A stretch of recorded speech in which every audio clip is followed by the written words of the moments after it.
This week on the Rock for Him podcast, we talk to Adam Castro of Classic Disaster.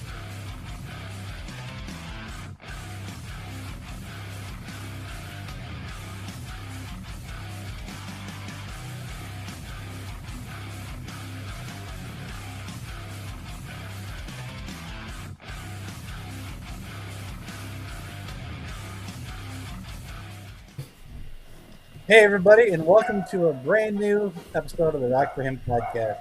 If you don't know me, I'm Jeremy, aka the Big Boy, and with me are my two co-hosts. First up is my brother in crime, my best friend. This is Jason Sanchez Bukowski. Bro, how's it going? Man, my day got better when I seen your name pop up. I have missed you on here so much. Trust me, the feeling is mutual. And our newest member, Kira Soto. Kira, what's up, man? Hi, I'm glad you're here too. I am glad to be back. Yay. And I knew I had to come back this week because our guest is probably one of the coolest guys that we know. This is Adam Castro of Classic Disaster. Bro, welcome back. Hey, what's going on, everybody? I'm happy to be here. Happy to see you guys. Happy to finally talk with you guys again. It's been, what, about 2 years, Jay? Has it really been that long? Ooh. Yeah, I think you were like late season 1, early season 2. Yeah. That's too long. Yep. Way too long. Especially because we do the same thing. We just like talking about these awesome Christian rock and metal bands and you know, dissecting the songs and enjoying them together as a family. And absolutely. Yeah. Congratulations to you guys, by the way, getting on Solid Rock Radio. Yeah, thank you. What a blessing! What an awesome blessing. Rejoicing with you guys, and yeah, so cool, so cool. You know, it has been fantastic being on Solid Rock. Like, I didn't realize how or what we were getting ourselves into when we joined Solid Rock until I was actually listening. And I hear, and I'm meteorologist, blah, blah, blah, for Solid Rock Radio. And I was like, we have a staff meteorologist? Like, what am I doing? We had to level up our game. You're doing the Lord's work. That's what you're doing. Right. So what's new in the Classic Disaster camp? What's new so in much. My goodness, in 2 years it's been a lot has gone on. I want to say I was on the show before we released the EP, right? Yes. We had maybe a song or two. Yep. So yeah, we released that EP back in 2024, I think. Maybe It was 2023. And the years just kind of get mixed up. I was thinking about it the other day. I was like, man, established in 2020, we've been a band for 6 years, and it's so crazy when you know you factor in all the life things that happen and the shows you've been able to do, and you know we definitely have not put out enough music. So that's something that we're going to be working on as soon as we get into the studio. We're just going to be busting out as many songs as possible. But yeah, we released that EP, 6-song EP, and was really excited to share the album version of the songs that I don't know if you guys remember Contagion Fest that was put on by Christian Rock X and I Christian Rock. But when I was a solo act and just a one-man band, there were 3 songs that were shared during the Phase 2 live stream. And they finally got their album versions, Open Your Eyes, and Suffering, and Never Alone. So I was really happy to be working with the guys on those songs and being able to release them and have them be what they were meant to be. And you'll see those right next to the other 3 songs, To the Ground, Escape, and Broken System. So did you guys get a chance to check those songs out? Of course. I think the first one that I heard from you guys was actually Broken System. Okay. I think that was the very first one I heard. And I was like, okay, all right. I'm digging this. And Jeremy's like, no. You got to hear more. So I started listening to more. I'm like, all right. Yeah. So, yeah. And, yeah. And your it was Broken cool. System video is really cool too. Thanks. Yeah, that was all done in a garage with a green screen. Probably looks like it just a little bit. Oh, I thought it was awesome. You know what I've noticed as a band, it really does make a difference when you can see the band members, and that's right now really the only video that we have out there that's a music video where you can actually see us. And I think that that's so cool when you spend that little extra bit of budget, a little bit of extra time, a little bit of extra effort in editing, just so that people can see you and be able to catch the way that you express your songs and vocals, music, like the instruments, the guitarist, the drummer, everything. So, you know, that was our chance to be able to do that and hopefully just introduce ourselves to people in that kind of visual way. So you sent us a song recently that you did, Pray for Peace. Yeah. Can you tell us a little bit about that? Because it is such a powerful tune. Yeah, no, I'd love to. And I'll preface with saying that I'm not gonna go political with it, and I don't want to be too political at all. Yeah. I'm surprised at maybe how political it's been taken, but won't name any names. The song was written in the aftermath of an event that happened, and I was noticing how online, on Facebook, in forums, the friends that I grew up with in high school, there was so much generalization being thrown one way and the other. And you can apply this to really anything that's happening current or in the past. You can apply this to politics, religion, people groups, whatever.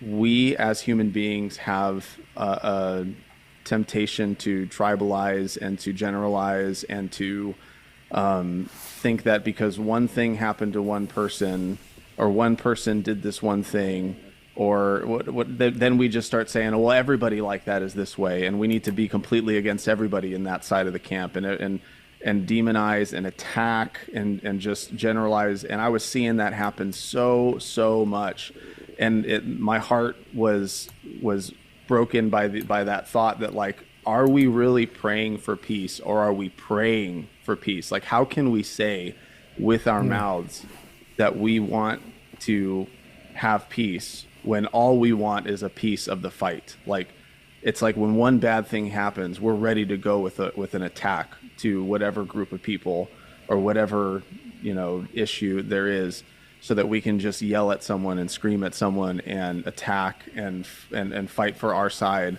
Like, I was really convicted with the idea that do we really want peace, or do we just want to fight? Do we just want, the fight that we can be in? It be keyboard warriors, like the artwork for the album, or the song there, having this little skeleton dude in a church, like Christians, right? Even Christians, like, we'll think, oh, we're right, and we're justified in attacking these people and saying these bad things about all these people and just generalizing. And we are killing our brothers and sisters and attacking them in that way, blood coming from the laptop, because all we're doing is attacking and attacking and attacking, and we're not fighting for peace. We're not trying to extend a hand across the table in any area that might mean, to try to talk and reason and debate and actually have fruitful conversations. And that was a huge conviction of mine. So that was what kind of sparked the idea of the song, is calling those things out. Like, do we really want peace, or are we praying for peace? Are we being a part of that, or are we praying with an E, right? Are we attacking people? And there's a line in the song that says, pray for peace with the blood on your hands, pray for peace that you'll never have, because we're just constantly being a part of that cycle. So yeah, that's really the heart and message behind Pray for Peace. Love it. And when you sent that to us and told me the meaning behind it, I must have listened to it probably 15 times, like, within 2 days. That song is so good, vocally, musically, the meaning behind it, everything. It's just so powerful. Thanks, man. That means a lot. Loved it. And real quick, before I turn it over to everyone else, we got a few comments here. a frequent commenter in our Facebook group, John Coral, he said we're teasing everybody. He thought we had John Cooper on. Oh man. Sorry. Oh man. Oh well. Sorry. Beard's not long enough, unfortunately. Can I just say right now, I am so impressed with John Cooper and his ability to tame that beard, because I've tried to grow my beard out. It is work. It is a tough thing to tame a beard. And there's people that can do it, like Jake Lurs of August Burns Red. Right now, he's rocking a long beard. It's work. It's an art. It's an art, and that man is an artiste when it comes to his beard. I tried, and my wife was like, "No, go trim it now." So, my wife likes it long, but it's too much of an upkeep. So I just trimmed mine. She was like, "No."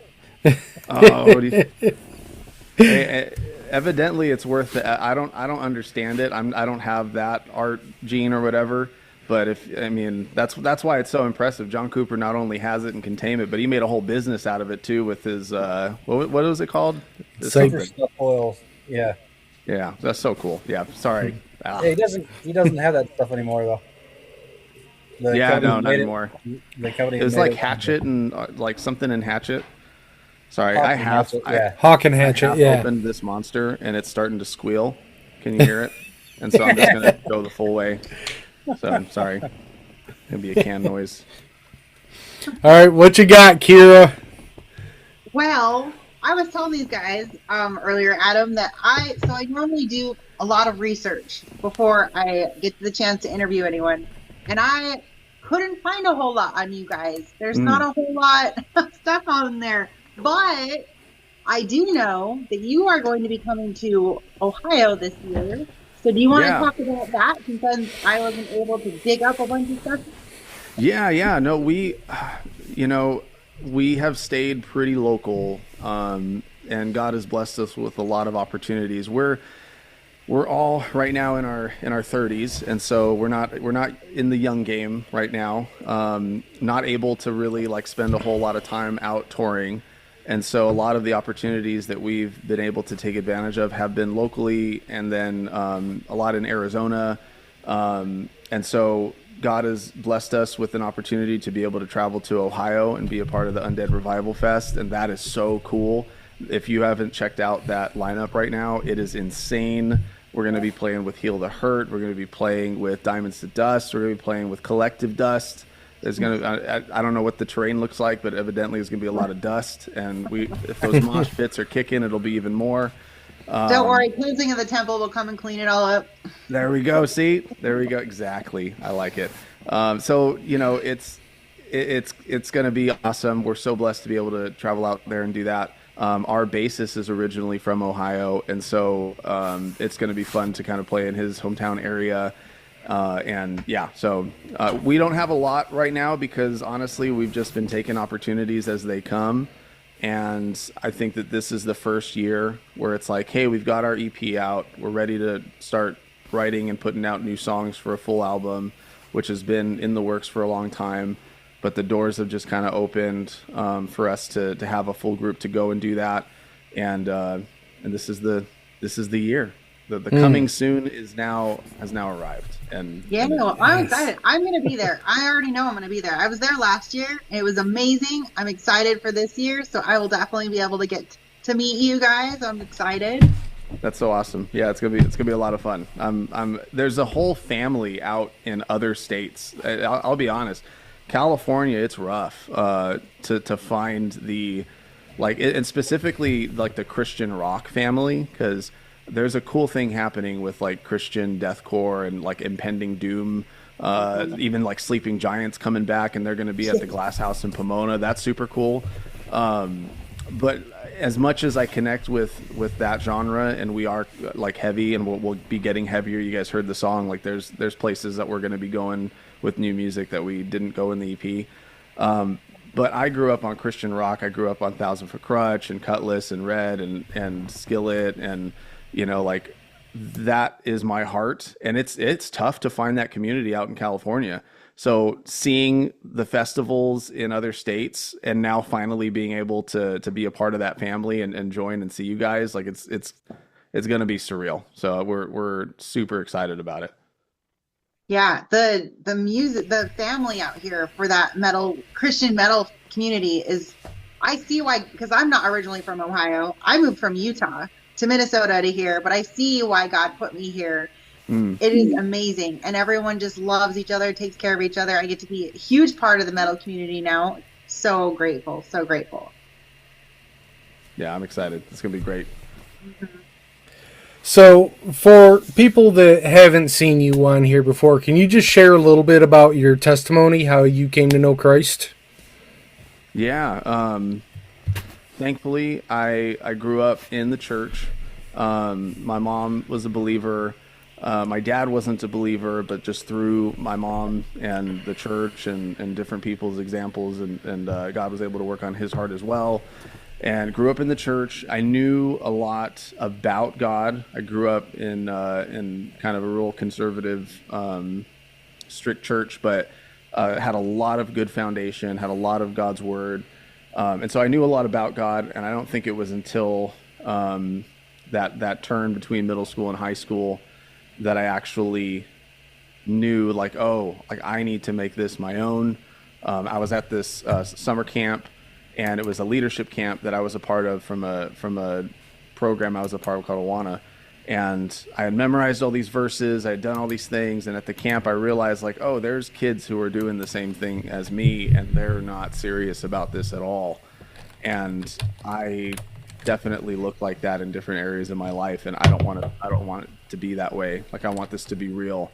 I really struggled with living a double life and being one way at school, one way in front of my family and my church, and like I asked God to like help me be one person, help me to be one person that is imperfect and still for you to be able to use. And that was when I really made the efforts in my life to just allow God to prune me and to cut away habits that I had done in that double life. And since then, he's just given me so many opportunities to serve in the church and outside of the church, being able to do music, a couple music groups before Classic Disaster started, but then like COVID happened, and I asked myself like this almost the same question of like, God, what is it that you want me to do? Like, what am I here for? What are you calling me to do? And starting Classic Disaster was one of those things, and here we are. Very nice. Jeremy, what you got, brother? So, what's the meaning behind the name Classic Disaster? Yeah. Any guys listen to Under Oath? You guys like Under Oath? Old school Under Oath, you know? Old school. Yeah, yeah. And I know old school is like there's like 4 different versions of that, right? Old school, like Lost in the Sound of Separation. I grew up with They're Only Chasing Safety as one of the first CDs that I ever like received. My older brother had it, and it actually had like the DVD along with it, so I was able to see some like behind the scenes stuff. I had like a vivid memory of Tim drinking a gallon of milk and then throwing up in a shoe, and I thought that was awesome for some reason. But like the touring life and the band life, I was like, oh man, these guys are so cool and so awesome. So that album in particular was really close to me and had a special place in my heart. And I love that style of music where it's aggressive, it's raw, and it's emotional.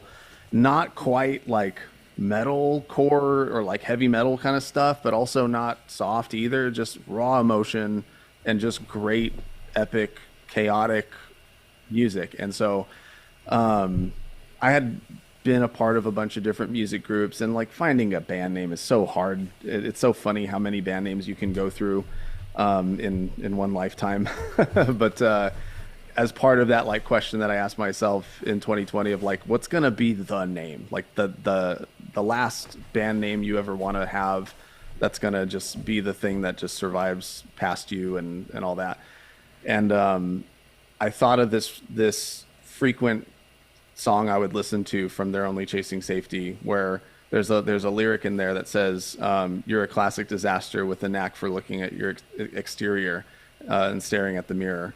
And I used to listen to that and think like existentially, I'd look in the mirror and be like, who are you? Like, you know, like, I don't know if you guys ever have moments like that in your life where like things are so messed up and you're in the bathroom crying or whatever, and you look at yourself in the mirror and you're just like, who even are you? What did you do? Or like, I just found myself in that place a lot as a kid, and I always would listen to that song and feel that way. And that's where the name came from that song, Young and Aspiring. And that feeling in that moment of like, you're a classic disaster with the knack for losing your exterior, staring at the mirror. And I always took that to mean like, you can lose yourself. You can lose yourself when you're like too obsessed with who you are. You can lose yourself when you're too tunnel visioned on what you think you are, and you need to focus more on who God wants you to be. And so that theme really carries over a lot into our songs, where I'm talking about not feeling like you're good enough, not feeling lost, feeling trapped, feeling like you're a classic disaster in that place, and recognizing that the only place that you can look to for hope is God and his provision and faithfulness in your life. And if you listen to a lot of the songs that have been put out already, a lot of them are prayers of just crying out to God in that moment of needing to cry out to God. So yeah, that's where the name came from. That's a really awesome story. You actually just inspired my next video that I'm going to do, because I understand what you're talking about. Not focusing on who you are too much and then you lose yourself in it. That's deep, and I think a lot of people can relate to that. Yeah, for sure. So what comes next? I know you said that you got a full CD coming out. When are we going to start seeing some singles from it? You're going to start seeing some singles soon. Pray for Peace was not one of those. It's Pray for Peace is a standalone, needed to be written, needed to get out. And also, like, the band was going through some lineup changes recently, and we finally locked in our group. We're so blessed to have, I'll tell you this story. It's fun. So both of our longtime drummers or our new drummer. I just had bubbles. Is that a thing? Ooh. Not bubbles, balloons. Is that a thing? It must be. Oh, okay, nice. Oh, that's celebration. Yeah. That's cool. It's technically very close to my daughter's birthday. My wife and I just had a baby. I was gonna say congratulations. So we're all telling my son like it's her birthday, because it is. So yeah, her name's Emma. That's been an amazing blessing. A new thing that's happened in the band, in my life at least. She'll be making it to shows for sure. Yay. What was I talking about? Sorry. New band members. Awesome. Sorry, I get distracted really easily. New band members. Yes, we locked in people, and this is the story. That's right. So Zach was our first drummer, and he's playing with Unworthy now in SoCal.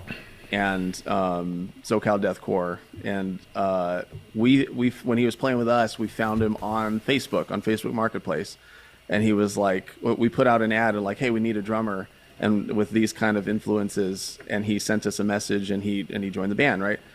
And so as we've been looking for another drummer and trying to find somebody, it was funny that I'm on Facebook Marketplace for various reasons. Facebook Marketplace is a fun place to be.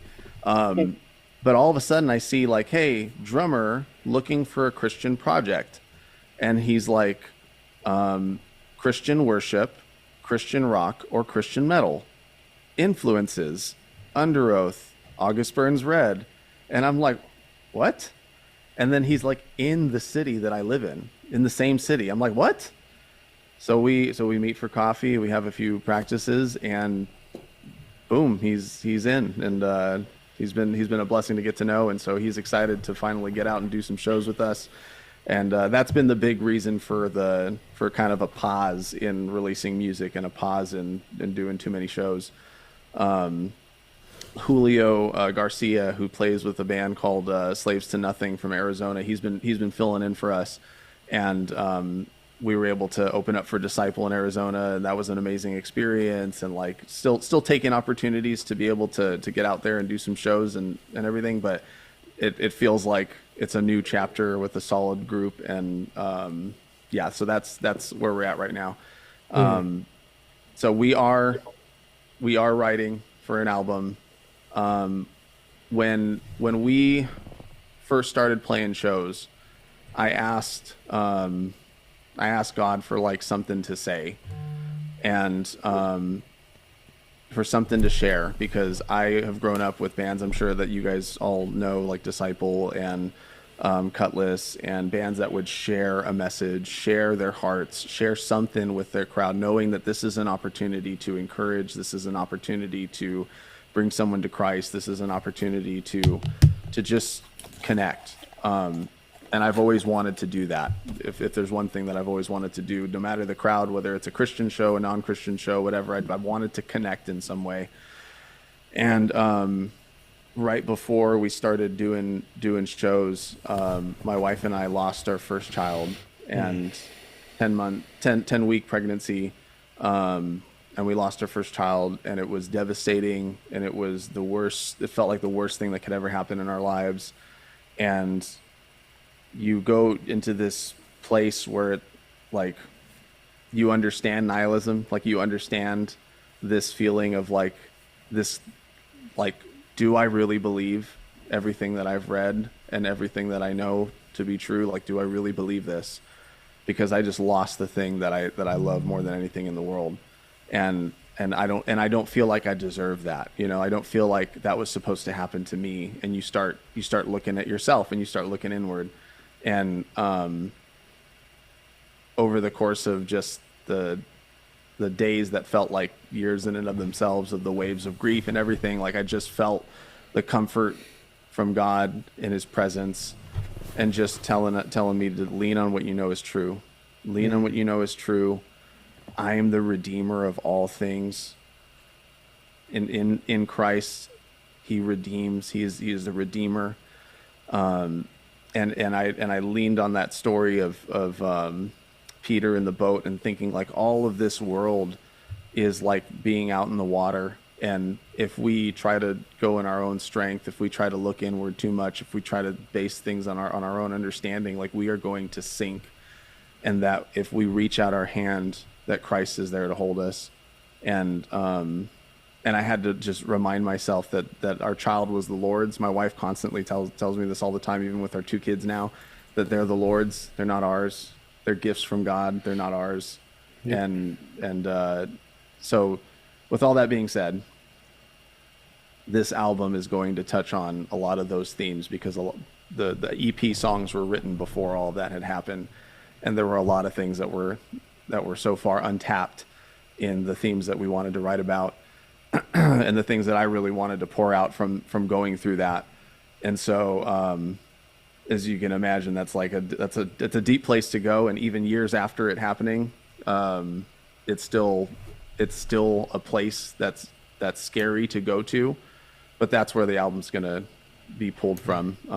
A lot of those themes of just losing a loved one, not understanding why, having questions about that, real questions. Was it the sin that I was committing that caused this? Was it God? Like, why me? That's kind of the place that I really want that album to go. But also leaning on the truth that Christ is present, that he is a redeemer of all, and that we can have a fearlessness going into life, knowing that everything in this world, everything in this life will pass, and that he is a redeemer of all, and that we can that he will remain faithful, and that he remains good, and he's right there with us through all of it. So that's where my heart's at for writing for the new music. Well, now I'm just that much more excited for it. Right. Before I turn the mic over to my co-host here, a couple quick things. So, as a girl dad, I just want to tell you, enjoy every moment of it, because you look down at that baby girl's face right now and you know that you will literally give your life for her. My daughter is now 17, and we just did a college visit in Kentucky over the weekend, 6.5 hours away from me. Like, I'm looking at that going... 6.5 hours too far, right? Yeah, I'm like, how can I let my baby girl go? I remember holding her, like the doctor putting her in my hands. So she's going to drive you crazy. You're going to want to lock her in a closet at some point. But enjoy every moment because, again, she'll drive you crazy, but it's also the most blessed thing that has ever happened to me is having a baby girl. Seeing her grow up and just have this love and passion for God and His Word. So that's just my advice to you. Enjoy every single minute of it. I appreciate it, man. I and I'm so thankful that like I feel like in everyday life, kids, like having kids is so like negative for some reason to people in the world. Sometimes it can, oh no, you got another one, how are you going to handle it? And like it's almost seen as a inconvenience. And I think as believers we know that children are a gift from God. Yeah. And that they're a blessing, and sometimes they're given to us to learn, and to grow as ourselves, but like we take care of those gifts and we're good stewards of those gifts. And like I love and want to encourage you, even as a fellow dad, that like we need to keep encouraging people in positive ways about having kids because they are a gift. And I'm so thankful for that advice. And I think it's always beautiful when like you're affirmed in that feeling, like they're a gift. See them as a gift, appreciate them as a gift, love them as a gift. Yep. And yeah.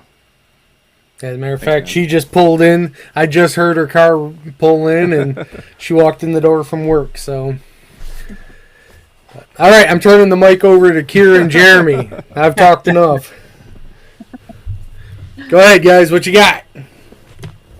Well, again, I don't have a lot, but I love your Oh Holy Night cover. It's really awesome. Do you guys ever plan on doing more covers? Yeah. So Josh, our guitarist, hates them. So it's always like pulling teeth to get him to learn those Christmas songs because we have played them live before.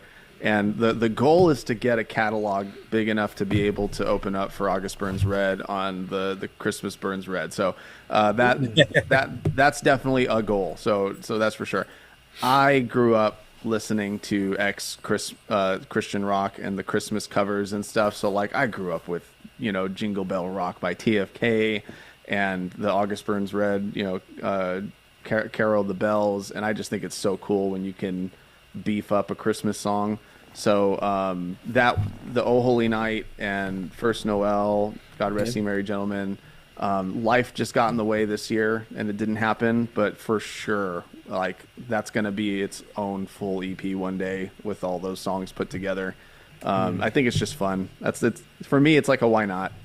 Why not just make a cool Christmas cover if you can, right? Like Absolutely. I'm a cover song nerd, so any cover song you guys put out, I am here for. Christmas or not, I am here for it. I love cover music. So I love it when bands put their own spin on something. So yeah, I mean, if we don't do it, then evidently AI will, because there's a bunch of mashup AI stuff out there. Every once in a while, I'll see like a collab video, and I'll think, oh, that's so cool, they collabed, and then you realize, oh no, they mashed up the AI songs together. Yep. I think AI can be used as a tool. It's really cool, but like for actual song creations, it just sucks when you get the curtain pulled and you're like, oh, that's not even real. That sucks. And trust me, we get so many songs and we have to go through this intense scrutiny of them. And bands get offended because I've reached out and be like, listen, I got to ask before I even listen to it, is this AI? Well, how can you ever ask that? Because we may get one or two actual songs, but we get 5 AI songs. And you got to ask, what's real, what's not.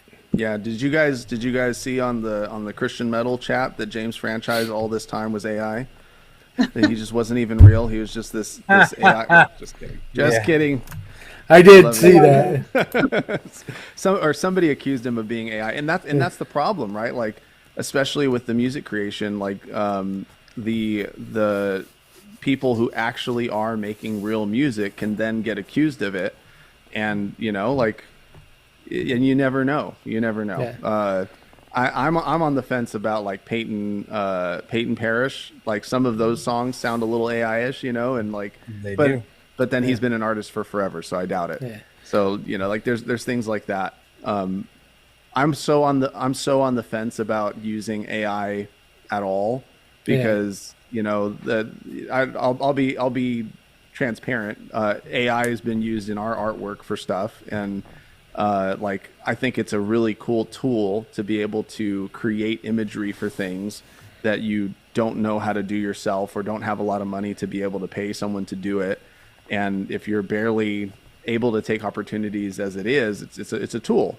Yeah. But if you're relying on it for everything, and especially the creative like music making process, then how much are we willing to take humanity out of the art that is what we do? And Right. so like that's I think that's an ongoing conversation these days, and it's good that we're talking about it because it can be a real problem. And yeah, so Yeah. Well, another one of our friends was accused of being AI, and we literally had him on the show, seeing all of his instruments.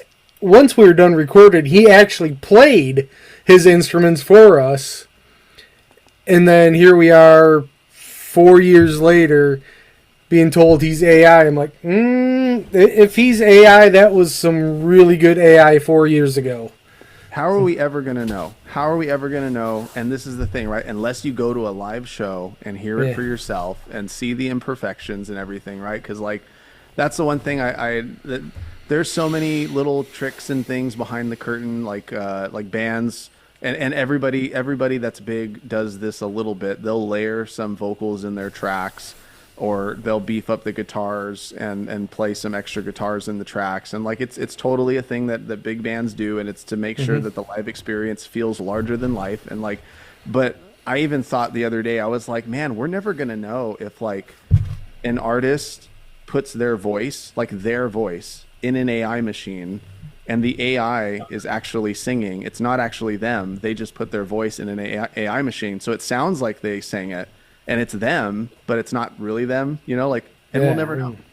Because then when you see them live, if they do a live vocal track to beef up the vocals, then you might, we're going to be in a weird place in the future with For sure. AI stuff. So that's why, like, making sure things are raw and crazy. I love when even in a studio recording, if you can catch some imperfections, like little things that just that AI wouldn't ever do. This is one of the reasons I love Under Oath, right? Aaron Gillespie, his voice cracks a lot in when he sings in those older albums, and like that's an imperfection that we happen to love because it's a characteristic of his voice. Or like John Cooper's rasp, right? Like Yep. John Cooper has a rasp to his voice, and especially when he screams, the imperfections are all like a characteristic of his real voice.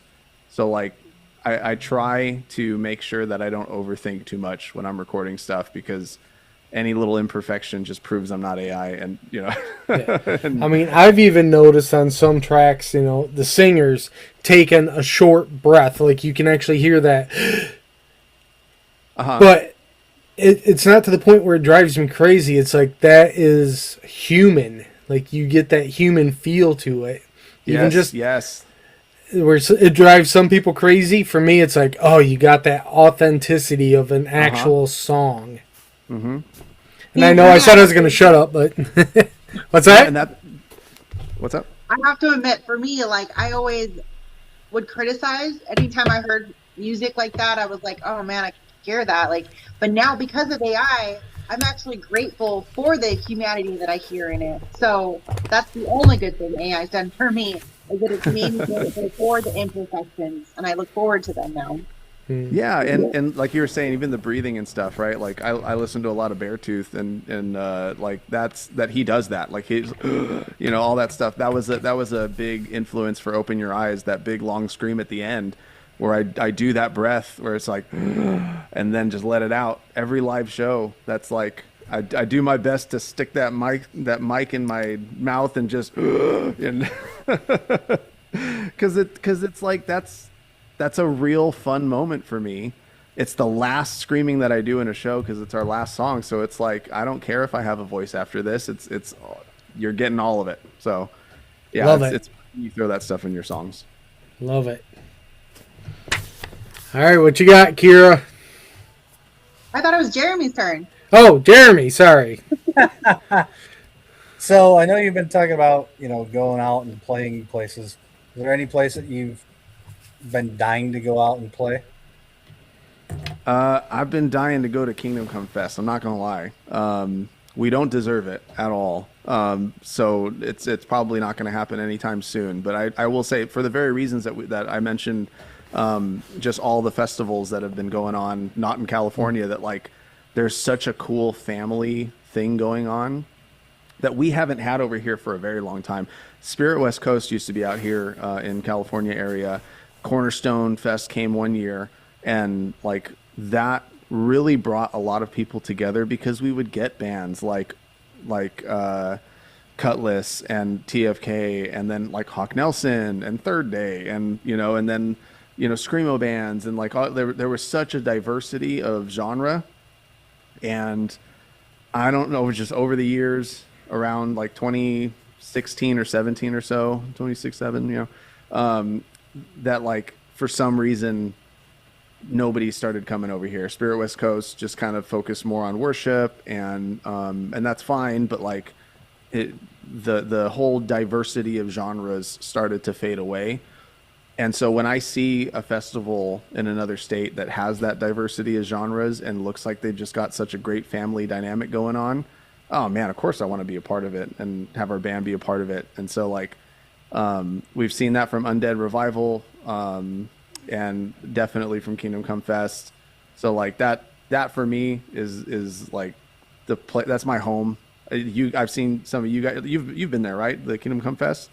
I think I've seen Rock for Him there, right? Yeah, we've been there the last few years. Yeah, so like seeing Katie, over there. Slater and seeing all the people that I know from the Christian metal Facebook group, like you're all family, and the bands that I've done reviews for and done the whole reactions and reviews for on Sanctify Studios, like I really do, even though like they might not know me or I might not know them, or maybe we've talked and done an interview or something like that. Like it's still family. We're all still part of the Christian rock and metal family. So I've said it before that I'm still very much a fan of just like Christian rock and metal, and whatever that means. Like to me, I know that there's some Christ core bands out there that are going to be singing, Christ is King.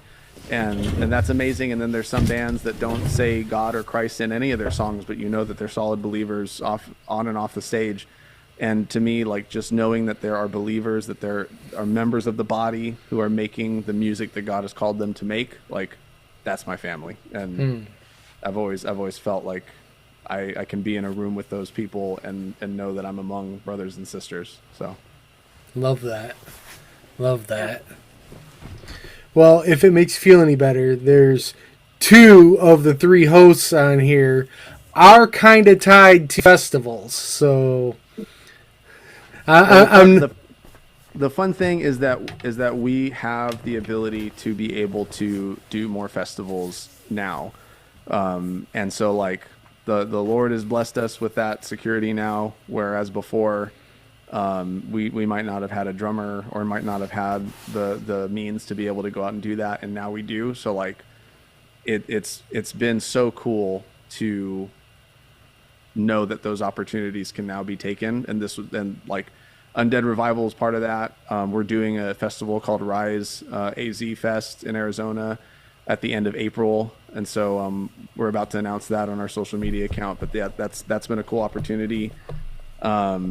yeah, like we want to take advantage of more opportunities to be able to get out there and share our testimonies, share these songs. You know, I know that there's a plethora of bands out there that are amazing, that might be saying some of the same words that we are, having some of the same genre and all that stuff. My heart is always that, like, hey, I know for me that the slightest difference in someone's voice sometimes makes the difference in connecting with someone. The slightest difference in genre, the slightest difference in guitar tunings or whatever you want, you know, those little differences sometimes is all it takes for God to like use your band to connect with someone. And we want to be that for someone. We want to make sure that we're able to connect with whoever God has called us to connect to, as we're out in Ohio or Arizona or wherever else. And Lord willing, one day in Indiana. So. Yeah. Well, I mean, I got to tell you, you're absolutely correct in everything you just said. Just, you know, just sometimes just seeing a band live will completely change how you feel about that band. For example, my wife, she's a 80s girl. She likes like pop. She, you know, she's really big into like mainstream Christian music. Me, I'm a rock metal guy. And I was trying to get her to listen to Skillet. Okay, Skillet. I'm like, anybody can appreciate Skillet. And she's like, Nope. it's rock. I don't want to do it. It's rock. Skillet is definitely rock. Yeah. We Hard took rock. my daughter to Winter Jam because Skillet is her favorite band. Mm-hmm. And just seeing John up there and giving, you know, his testimony and sharing his heart. Now there's times where I'll get in the car and she's got Skillet playing on the radio. I'm like, have I started something here? Like, slowly but surely, you're coming to my side. She's joining the dark side. I love it. Well, even what you guys had talked about, like the covers, you know, like I remember seeing Pillar do a cover of Umbrella and Hawk Nelson doing a cover of, you know, some other big song during that time, and like, you know, Love and Death doing Let Me Love You, and like, you know, there's so many examples of these bands doing covers, and I think that is a great tool to help connect some of like, oh, we do have this in common, right? Or when someone shares their testimony, it's like, oh, we do have this in common, or they have a family, oh, we do have this in common, or whatever hardship that they're sharing. So like that like that's why I miss festivals like Spirit West Coast over here in California.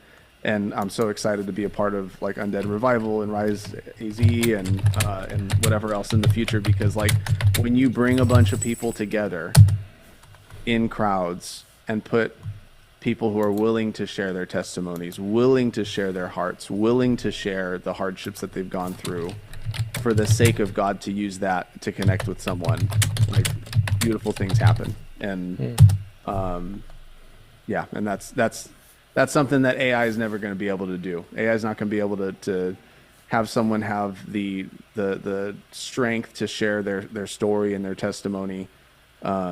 You know, I think of even like Zana. I've heard her share her testimony in a live show and seen a lot of where she's written from, and I really appreciate stuff like that, where it's like she has gone through hell and back and looked death in the face, right, and was able to persevere, overcome, and look where she's at now. And like, yeah, you know, being able to share from the heart in those ways and connect with people is a beautiful thing. And plus, she also does an amazing cover of "Look What You Made Me Do." Exactly. I don't like Taylor Swift's music, but she does an amazing cover of it. So, but looking at the time, we are quickly running out of time here. Real quick, we have a comment here in our Facebook group that maybe you can touch on, Adam. Donald asks, I'm trying to reconcile being a Christian in a band, not being a Christian band, like an undercover Christian band, instead of a blatant Christian band. Yeah, you know, I think that when you're a Christian no matter what. So like, there is no reason why the Adam whether Classic Disaster could be characterized as a Christian band or not, or any other band, right? Like I know Trevor from Heal the Hurts talked about this a lot on podcasts, where it's like sometimes you want to be real and admit that like these songs are not worship songs. Like these songs are not written with the intent to be like Christian worship songs. This is just my heart and what I was going through. And if I label it Christian and people expect it to say like Christ is King and it's a worship song and it's like all these things, like that's a certain expectation, and we'll always fall short of that. Like we'll always fall short of being lumped in with other bands that might like literally be worshiping God with their songs. But I don't think that that's a pass then for other people who say, well, no, we're not a Christian band, we're just Christians in a band. And then it gives them a pass for maybe touching on subjects that are unfruitful, or they start cussing in their songs, and they start like cussing from the stage live, and start drinking on stage, and start doing all these things that like, hey, you know, that's all its own conversation. Can you be a Christian and still cuss, or can you be a Christian and still drink? Like, but like, yes, but like, I think that you still are an example as a believer, and you're still an example as a Christian, and everything that you write, everything that you do, everything that you present yourself as, you are still setting some sort of an example. And I think that if you want to describe yourself as Christians in a band, then be Christians still. Like, be Christ followers, be Christ-like, right from your heart. Don't allow like your flesh to muddy up that process. You can write a non-Christian song and still it be from the perspective of a Christian, and God will use it to connect with people, and God will use that like sanctified version of the song that you're writing, and it doesn't have to be a like Christian song. That's kind of where I come from in my thought process with those things, because I think that there can be a lot of judgment for bands that don't label themselves as Christian bands when they're the most solid dudes. They're the most solid believers, and they will preach when the Lord calls them to preach, and they just don't believe it's in their songs that they want to do that, because they're too busy like writing about how maybe people have wronged them, and how they or how like they want to talk about relationships. I think of like acoustic artists who are believers, and they're writing love songs for their wives and for like their families and stuff, like country artists, you know. They're not writing Christian songs, but they're believers, and they're writing from that perspective of a believer for these other things. So that's where I come at that conversation with. I don't think that being Christians in a band, though, is a pass for then living a non-Christian lifestyle on stage. I think that if you're a Christian on and off stage. You're a Christian when you write your songs. You're a Christian when you are out shaking hands with people and talking and having conversations. And if the Lord gives you an opportunity, then you take it. But I think that there is a certain expectation that comes with being a Christian band. And I don't think that that's for everyone. I don't think that that's an expectation that God puts on us to write every song as if it's a worship song, and for it to be Christian themed in that way. Right. Yeah, agree. For sure. All right, I'm going to give my co-host a chance to ask one last question before we get ready to wrap it up. So, Jeremy, do you got anything? Nah, I'm good. All right. Kira, what you got? Just really quick, can you quickly explain to us what Sanctify Studios is? Yeah, so Sanctify Studios is my YouTube channel where I do reviews and breakdowns of a bunch of different Christian rock and metal songs. And it's been a while since I've been able to do anything there. I'm a music director at a new church in Bellflower, and so a lot of that has been the reason, kind of just settling into that role. And then also I got my 2-year-old boy, and we just welcomed in a new baby girl, and so like life is kind of happening there. But super excited to be able to jump back into. There's so many new Christian rock and metal songs that have come out. Nate Parrish and all the Peyton Parrish stuff that's come out, and then who just released a new song too, that was really cool. Ben S. Dixon's coming out with his music soon. Actually, I'm featured on a new Ben S. Dixon song that's coming out this month, so that's going to be cool. Wow. I was able to work with him on a song like way back a couple years ago, and it's finally coming out because he's taken his hiatus. So yeah, fun things happening there still. Just hasn't been. It's just been a while. But yeah, Sanctify Studios is my YouTube channel, and it's also been the hub for where we've been able to put out music because all of our music has been DIY. That EP was all self-recorded, produced, mixed, mastered, and then Pray for Peace, same thing. So yeah. Love it. All right. Well, as you know, one of the most important parts of our show is praying for our guests. How can we be praying for you today, besides the fact that you have a new beautiful baby girl? Well, definitely that. Pray for my wife, Jaylene. She's been a rock star, and just been my rock and foundation at home. And she's with the newborn, it's good. She's still in recovery from that, but she's been so strong through it, and it's gonna be fun it's so fun when you are in a relationship and you constantly learn more about your partner through the different life experiences. So like you think you know things for one kid, but then you constantly learn more and more after other things happen. And so ever since Emma's been born, there's just been more of that, and I love learning more about my wife and how she is and how she grows and how, we're going to be a girl mom and dad now. So that's going to mean new things. And so, yeah, pray for her. The band's got a new lineup with festivals on the schedule now. So like, that's awesome. That's big. The writing process, putting out the album, all that stuff it would be great. So. All right. I gotta say, I love the name Emma. That's my daughter's name too. So. Awesome! Oh, that's so cool. All right. Well, I will go ahead and pray us out. So, great and Heavenly Father, I thank you so much for Adam. I thank you for his heart for you and for his music. Lord, I just ask that you watch over his new baby girl. Lord, just protect her, put a hedge of protection around her, and just help him and his wife to raise her to know and love you with all of her heart. Lord, I ask that you watch over his son, help him to really welcome in this new sister of his and to love on her and protect her as a big brother should.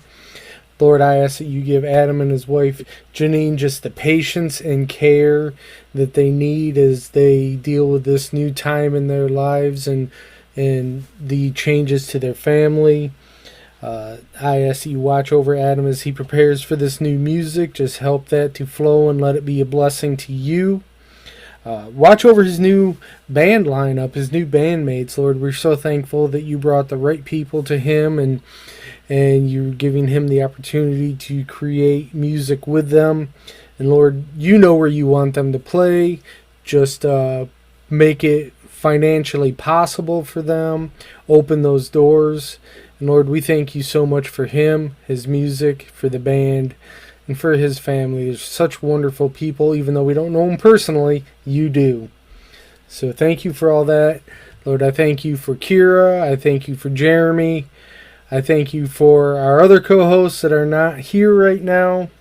Scott and Riker, I'm looking at you. And Lord, we thank you more than anything for sending your son, Jesus, to die for our sins on the cross. In Jesus' precious and holy name, amen. Amen.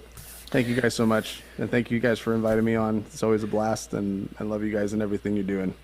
Well, thank you. We appreciate that. And next time you come on, you got to bring the rest of the group on. We want to meet them. Yes, yeah, absolutely. Yes. We're doing band practices now too, so it's so exciting. It's awesome. We haven't actually had regular band practices in a very long time, so the Lord is good. We've got some fun content coming up, and yeah, it's going to be great. Awesome. Well, Kira, you want to go ahead and land this plane? Yes. All right. Well, thank you, Adam. Thank you. We appreciate it. This has been awesome. He's with Classic Disaster. Please check him out. Thank you, Jeremy, for showing up. And remember, guys, if you're going to rock for him. If you like what you saw today, hit the subscribe and like button down below, and don't forget to share to all your friends. Also, leave us a comment down below. If you're gonna rock for him. Coming up next week, we talk to Patrick Rivers, 3 Days Under.